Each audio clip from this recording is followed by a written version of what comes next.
Hi. അപ്പോൾ നമ്മളിന്ന് circuit cinema ആസിഫലിയുടെ കാണാൻ പോയി. ഇന്നാണ് അതിൻ്റെ റിലീസിങ് ഡേറ്റ്. അപ്പോൾ ഇവിടെ ജോസ് ടാക്കീസിൽ ഫസ്റ്റ് ഷോയ്ക്ക് നമ്മൾ പോകാൻ പോണേ. വയനാട്ടിൽ വന്നിട്ട് നമ്മുടെ ഫസ്റ്റ് വ്ളോഗാണിത് വിത്ത് കിച്ചും. മാത്രമല്ല ഇതിന് വേറെ പ്രത്യേകത കൂടെ. ഞങ്ങൾ രണ്ടുപേരും ആദ്യമായിട്ടാണ് ഒരു സിനിമയ്ക്ക് ഒറ്റയ്ക്ക് പോകാൻ പോണേ. വേറെ ആരുമില്ല. മറ്റേത് അച്ചുവും ഞാനും ഇവനും കൂടെ പോയിട്ടുണ്ട് RDX കാണാൻ, അല്ലെങ്കിൽ വലിയ ആൾക്കാരുടെ കൂടെ പോയിട്ടുണ്ട്. ഇതിപ്പോൾ ഞങ്ങൾ രണ്ടുപേരും മാത്രമായിട്ട് ആദ്യമായിട്ടൊരു സിനിമയ്ക്ക് പോകുന്നത്. അതന്നെ. ഇത് മറ്റേ നേരെ അങ്ങ് മാറ്റിയിട്ടാ പോരെ? അതെനിക്കറിയാം. എടാ എനിക്കറിയാം, വീല് നേരെയല്ലേ? വീല് നേരെയല്ലേന്ന് ചോദിച്ചാ. അയ്യോ ധാരാളം.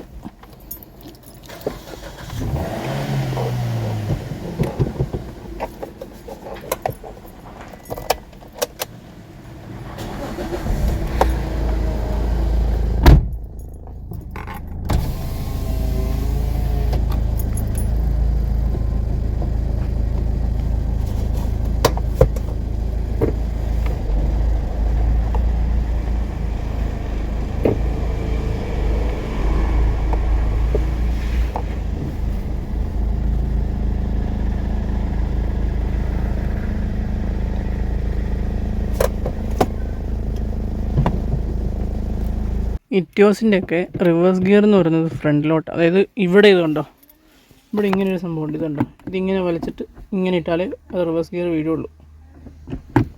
അല്ലാതെ ഇങ്ങോട്ട് ഇതായിട്ട് റിവേഴ്സ് ഗിയർ വീഴത്തില്ല. ഇറ്റിയോസിൻ്റെയൊക്കെ അങ്ങനെയാണ്. ഇറ്റിയോസിൻ്റെ ചില വണ്ടികൾക്ക് അങ്ങനെയുണ്ട്. ഇപ്പോൾ ഏതൊക്കെയെന്ന് എനിക്കറിയത്തില്ല. ഇറ്റിയോസ് അങ്ങനെയാണ്. പിന്നെ വേറെ ഏതൊക്കെ വണ്ടികൾ ഞാൻ കണ്ടിട്ടുണ്ട്. മറ്റേ വണ്ടി പോയി നമുക്കിതിന്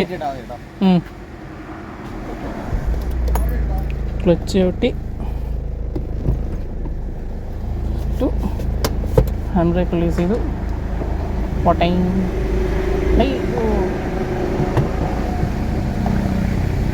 സംഭവം അറിയുന്ന റിവേഴ്സായിട്ട്. അപ്പോൾ നമ്മളങ്ങനെ മാനന്തവാടി ടൗണിലെത്തി. ഇനി ഇവിടുന്ന് ജോസ് ടാക്കീസിന് അങ്ങോട്ട് നടന്നു പോകണം. അമ്മ ഹോസ്പിറ്റലിൽ അങ്ങോട്ടാണ് പോകുന്നത്. നമ്മൾ രണ്ട് വഴി കയ്യിലടച്ചു അല്ലേ? എന്നെ ഇപ്പോൾ ഞാൻ വണ്ടി അടിക്കാം. ക്രോസ് ചെയ്ത സമയമല്ലേ, ക്രോസ് കയറിയില്ലെങ്കിൽ ഇവിടെയൊക്കെ കല്ലൊക്കെ ഇളകി കിടക്കുവാണല്ലോ. ഇവിടെ ഒന്നും ഇളകാത്തില്ല. മഴയോട് കുറേ മാറിയിട്ടുണ്ട്. കുറേ കൂടെ ഇളക്കം കൂടിയെന്നാ. ഇത് വേണം, കുറേ കട വന്നിട്ടുണ്ട്. ചിലതൊന്നും വാങ്ങിക്കൊള്ളാൻ ഫുഡ് ഉണ്ടാക്കുന്ന കുറേ കടകളുണ്ട്. നല്ല ഫുഡ് കിട്ടുന്ന മലബാറല്ലേ? മലബാർ കുഴപ്പമില്ല, പക്ഷെ ഇപ്പോൾ വലിയ ഇതൊന്നുമില്ല. ഇല്ല, ഇപ്പം ഏതാ നല്ലത്? ഇപ്പോൾ നല്ലതെന്ന് പറയാൻ പറ്റില്ല. ഇപ്പം ഇഷ്ടംപോലെ വേറെ വന്നിട്ടുണ്ട്. ഷബായി ഇതില്ലേ, ലെമണിൻ്റെ തൊട്ട് ഓപ്പോസിറ്റ് ആയിട്ടൊക്കെ വന്നിട്ടുണ്ട്. എനിക്ക് എന്നാ ക്ലാസ് തുറക്കുന്നത്? അറിയില്ല. ഞങ്ങൾ വരുന്നോ കൊച്ചിക്ക്? എന്താ പാടെ രസമല്ലേ? ചടങ്ങല്ലേ, തിരിച്ച് ബസ് കയറ്റി വിട്ടാ പോലെ. ടൈം എടുക്കും. ആ റിസൾട്ടും കൊണ്ട് വരല്ലേ, അതിനിടയ്ക്ക് ആൾക്കാരുടെ പെരുമാറ്റം മാറും. അതുകൊണ്ട് ഇന്ന് സിനിമയ്ക്ക് നാളെ വിട്ടില്ലെങ്കിൽ രാവിലെ വിടില്ല, വൈകുന്നേരം ആകുമ്പോഴത്തേക്ക് പറഞ്ഞിട്ടല്ല. അതെ, ഇതാണ് ജോസ് ടാക്കീസ്. ഫോൺ എവിടെ നിന്നാണ് ടിക്കറ്റ് എടുക്കുന്നത്? ഓ, ഇവിടെ സ്കാൻ ചെയ്യണം. ഇതുണ്ട്, ഇതേപോലെ ഇവിടെ ടിക്കറ്റ് ഇങ്ങനെ തരും. ഇതുണ്ടോ, നമ്മൾ സർക്കിട്ട്. ആ ഓക്കെ, തുറന്നോ? സമയമില്ലല്ലോ. ഇല്ല, അപ്പുറത്തേക്കാന്ന് പറഞ്ഞിട്ടുണ്ട്. ഇവിടെ ഇങ്ങനെ അവിടെ നമ്മൾ പറഞ്ഞിട്ട് ഇതേപോലെ സ്ലിപ്പ് മേടിക്കണം. ഈ സ്ലിപ്പ് മേടിച്ചിട്ടാണ് നമുക്ക് അവ കയറാൻ പറ്റില്ല. കൊച്ചിയിലെ 2 പേര് നമ്മൾ എടുത്ത് ടിക്കറ്റ് സ്കാൻ ചെയ്താൽ കയറി പോയാൽ മതി. സ്കാൻ ചെയ്യാനുള്ള സെറ്റപ്പ് ഉണ്ടായിരുന്നു. അതിപ്പോൾ കൊച്ചിയിലില്ലേ? ഇങ്ങനെയും വേണ്ട. കൊച്ചിയിൽ നമ്മൾ എടുത്ത ആ ഫോണിൻ്റെ സ്ക്രീൻഷോട്ട് നമ്മൾ കാണിച്ചു കൊടുത്താൽ മതി, അവർ സ്കാൻ ചെയ്തിട്ട് കയറ്റിയിട്ടുള്ളൂ. അങ്ങനെയാണ്. ആ, ഇതിനകത്താണെങ്കിൽ അവിടെ സ്കാനർ കണ്ടില്ലായിരുന്നോ? അത് സത്യം പറഞ്ഞാൽ വർക്കാവുണ്ടായിരുന്നു. അറിയില്ല, കഴിഞ്ഞ ദിവസം വന്നത് വർക്കായില്ല. ഇത് ശരിക്കും ചടങ്ങല്ലേ? എന്ന് വെച്ചാൽ നമ്മൾ ടിക്കറ്റ് എടുത്തിട്ട് പിന്നെ ഇവിടെ വന്ന് എടുത്തിട്ട് പക്ഷെ അതിന് മാത്രം തിരക്കില്ലല്ലോ, ഇതുപോലെ അല്ലല്ലോ, കൊച്ചു പോലെ ആയിരിക്കില്ലല്ലോ, വ്യത്യാസം. ആ അത് ശരിയാണ്. ഇവിടെ പിന്നെ 2 ആൾ കയറിയെങ്കിൽ 2 ആളാരാന്ന് മനസ്സിലാക്കാൻ പറ്റും. തിരക്കുണ്ടാവും തോന്നുന്നു, എനിക്കറിയില്ല. ആകപ്പാടെ ഞാൻ അവിടെ വന്നിട്ട് സിനിമ മാസ്റ്റർ പോടാ. ആവേശം കണ്ടില്ലേ നമ്മള്? അത് അവിടുന്നാണ്, എവിടുന്നുണ്ട്? ഇവിടുന്ന് കണ്ട നമ്മള്. ആ ഓ അവിടെ നിന്ന് കണ്ട കാര്യം പറഞ്ഞേ. അവിടെ അത്യാവശ്യം തിരക്കുണ്ടാവും, അവിടെ അത്യാവശ്യം തിരക്കുണ്ടാവും സിനിമയ്ക്ക്. അവിടെ ചെറുപ്പത്തിലെ ഞാൻ വന്ന ആദ്യം കണ്ട സിനിമ അത് തന്നെയാണ്. ആ തിയേറ്ററിൽ തന്നെ.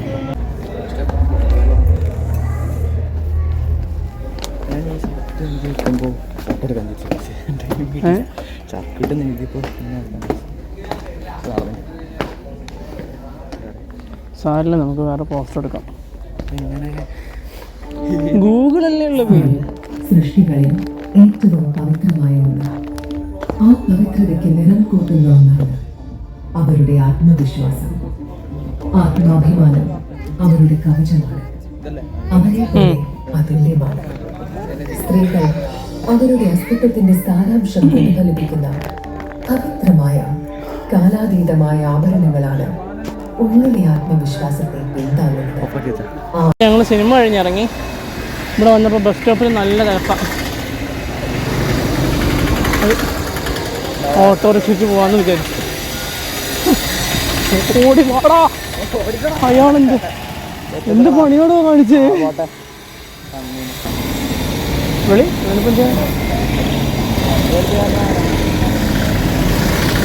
ആരും നിർത്താത്തേ.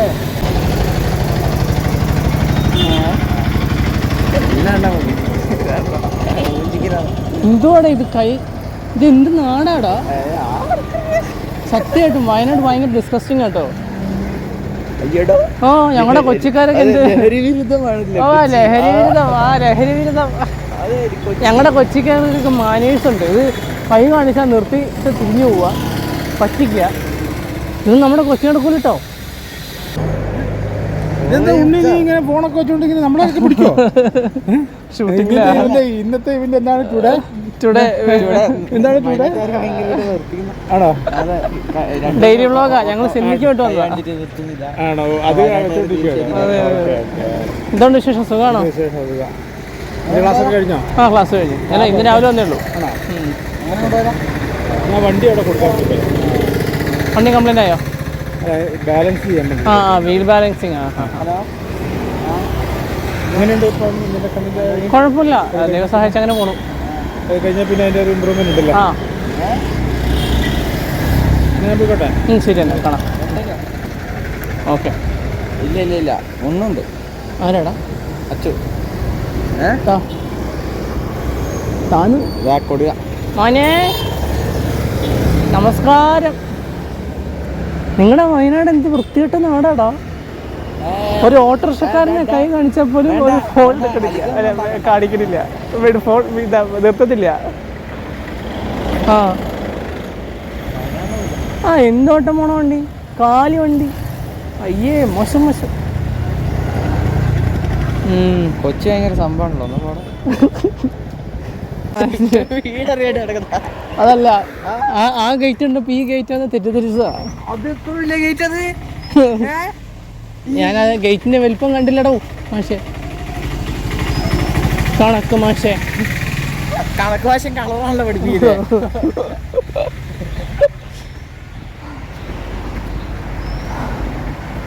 എല്ലാരും ഉണ്ടോ വീട്ടില്? ഞാൻ എണ്ണി നോക്കിയിട്ടില്ല, പറഞ്ഞു. ആ ഞങ്ങൾ വന്നു. ഹായ് ഇറങ്ങി പോവാൻ പറഞ്ഞ അല്ല, ഹലോ എന്ന് പറഞ്ഞത്. ഹലോ എന്ന് പറഞ്ഞാലും മനസ്സിലാവില്ല എനിക്ക്. ഞാനുണ്ട്. കണ്ടില്ല ഇല്ലാന്ന്.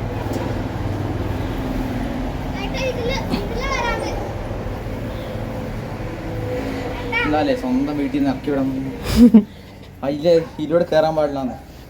എന്താ ഫ്രണ്ടിലൂടെ നമ്മളെ കയറ്റി വിടാത്ത എന്താ കാരണം? എന്താ നമുക്ക് അയിത്തുണ്ടെന്ന്. അത് ശരിയല്ലേ?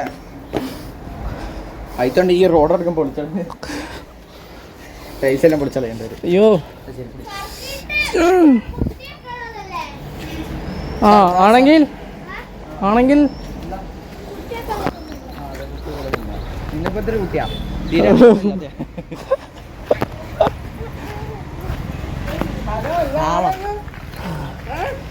വ്ളോഗാണ്. ഹായ്. അപ്പോൾ നമ്മളങ്ങനെ സർക്കിട്ട് സിനിമ കഴിഞ്ഞ് തിരിച്ച് വീട്ടിൽ വന്നിട്ടുണ്ട്. എങ്ങനെയാണ് നിനക്ക് ഇഷ്ടപ്പെട്ട? നല്ലതാണ്. ഇമോഷണലി കണക്റ്റ് ആവുന്ന ഒരു സിനിമയാണ്.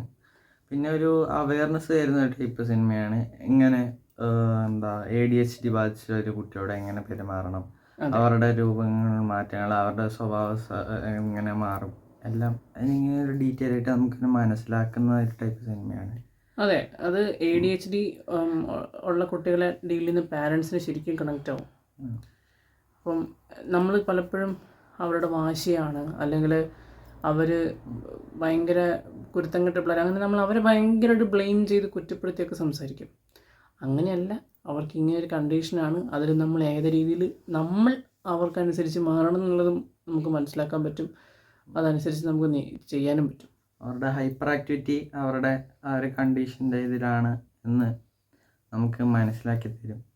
പിന്നെ എങ്ങനെ അവർ നമ്മളായിട്ട് ബോണ്ട് ചെയ്യുന്നു, അതിനനുസരിച്ച് നമുക്ക് അവരെ എങ്ങനെ മനസ്സിലാക്കി കൊടുക്കാൻ പറ്റും, അതിനെക്കുറിച്ചൊക്കെ ഒരു ക്ലിയർ വിഷൻ തരുന്നുണ്ട്. ബട്ട് ഓവറോൾ ഒരു വലിയ റിയാലിറ്റി ആയിട്ട് നല്ല കണക്ട് ചെയ്യുന്ന ട്രിപ്പല്ല, എന്നാലും ഏകദേശം നടക്കാൻ സാധ്യതയുള്ള പക്ഷേ വളരെ പോസിബിലിറ്റി കുറഞ്ഞ ഒരു ടൈപ്പ് സാധനമാണ്. കാരണം എന്ന് വെച്ച് കഴിഞ്ഞാൽ അതേപോലെ തന്നെ അതേ ഓർഡറിൽ തന്നെ ഇന്ന സാധനങ്ങൾ നടക്കാനുള്ള സാധ്യത വളരെ കുറവാണ്. പക്ഷെ എന്നാലും ഒരു നല്ലതാണ്, ഒരു റിയൽ ആവാൻ സാധ്യതയുള്ള ഒരു വളരെ കുറവാ സാധ്യതയുള്ളൂ എന്നുള്ളൂ, പക്ഷെ എന്നാലും സാധ്യതയുള്ള ഒരു റിയലിസ്റ്റിക് ടൈപ്പ് ഫിലിമാണ്. അവയർനെസ് ആണ് മെയിനായിട്ടും ഇവർ ഉദ്ദേശിച്ചിരിക്കുന്നത്. ഒരു നല്ല മെസ്സേജ്, നമ്മളത് കഴിഞ്ഞ് ഇറങ്ങുമ്പോൾ നമുക്കൊരു നല്ല മെസ്സേജ് കിട്ടും. പിന്നെ ആ ഒരു കഥാപാത്രങ്ങളൊക്കെ ഇപ്പോഴും നമ്മുടെയൊക്കെ ഇതിലിങ്ങനെ നിൽപ്പുണ്ട്. ആസിഫ് അലി അഭിനയിച്ചായാലും ആ കുട്ടിയുടെ പാരൻസ് ആയാലും കുട്ടിയായാലും ഒക്കെ ഇപ്പോഴും ഇങ്ങനെ മനസ്സിൽ നിൽക്കുന്നുണ്ട്.